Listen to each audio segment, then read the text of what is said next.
Ngayong araw, nakatakda magpulong sina Pangulong Bongbong Marcos at Cambodian Prime Minister Hun Manet at may inanunsyo naman siya sa pagharap niya sa Filipino community sa Cambodia kagabi. Live mula sa Phnom Penh, Cambodia, may unang balita si Jonathan Andal. Jonathan!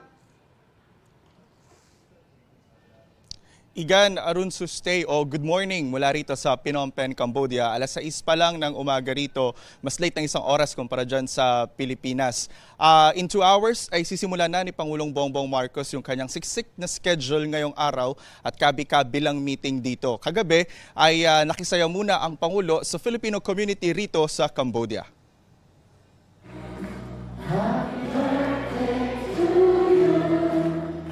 Maagang binati si Pangulong Bongbong Marcos ng mahigit 500 Pilipino sa Cambodia para sa nalalapit niyang 68th birthday sa September 13. Ito ang first stop ng Pangulo pagdating niya rito sa Phnom Penh kahapon para sa 3 araw na state visit. Naatasan ko si Secretary Kakdak na magbukas ng Migrant Workers Office dito ngayon sa Phnom Penh.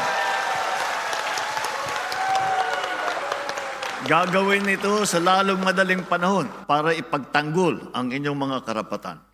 Malaking tulong yan, sabi ng ating embahada rito, lalo't naaalarma na raw sila sa dumodoble ng bilang ng mga Pilipinong nare-rescue nila pabalik sa Pilipinas matapos mag-apply dito bilang call center agent pero ginawa lang palang scammer. Kung noong nakaraang taon daw 80 ang mga na-rescue nilang Pilipino sa mga scam hubs sa Cambodia, ngayon nasa 180 na ito at may 100 pang nagpaparescue.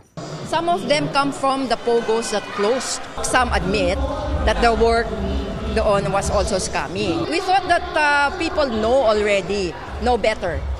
Kwento raw ng mga na-rescue, online lang nila nakita ang mga job hiring post para sa customer service representative sa Cambodia na may alok na sweldong $1,000 o mahigit 50,000 piso kada buwan. But if they don't meet their quota, they get deductions. In the end, they get nothing.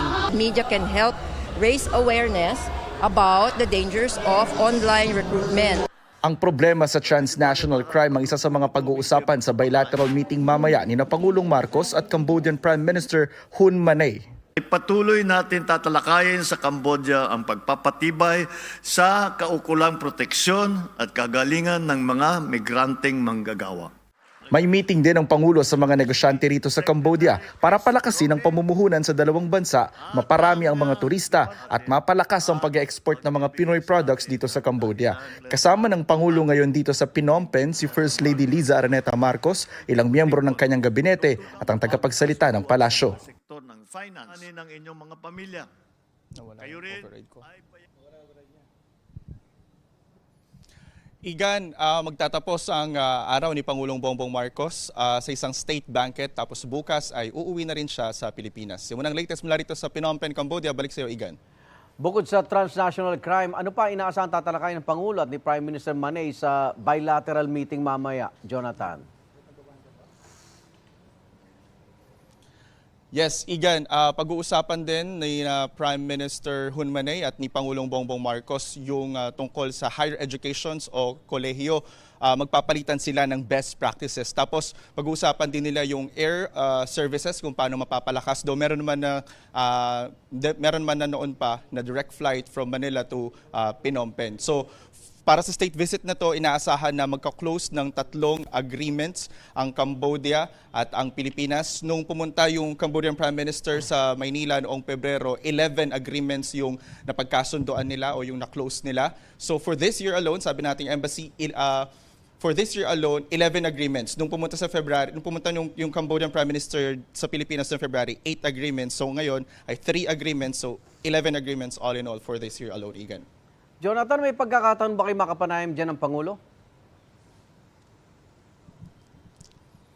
Yes, bukas, Igan, bago siya bumalik sa Pilipinas, magkakaroon ng kapihan kasama ang Pangulo at doon ay uupo ang presidente sa harap ng Philippine Media Delegation dito at tatanggap ng mga tanong mula sa atin. At isa sa mga itatanong natin bukas doon, Igan, ay yung tungkol sa Independent Commission na kanyang binubuo para dito sa pag-iimbestiga sa mga umunoy korupsyon sa mga flood control project ng gobyerno. Igan. Maraming salamat, Jonathan Andal, live mula sa Phnom Penh, Cambodia. Ingat! Igan, mauna ka sa mga balita, mag-subscribe na sa GMA Integrated News sa YouTube para sa iba't ibang ulat sa ating bansa.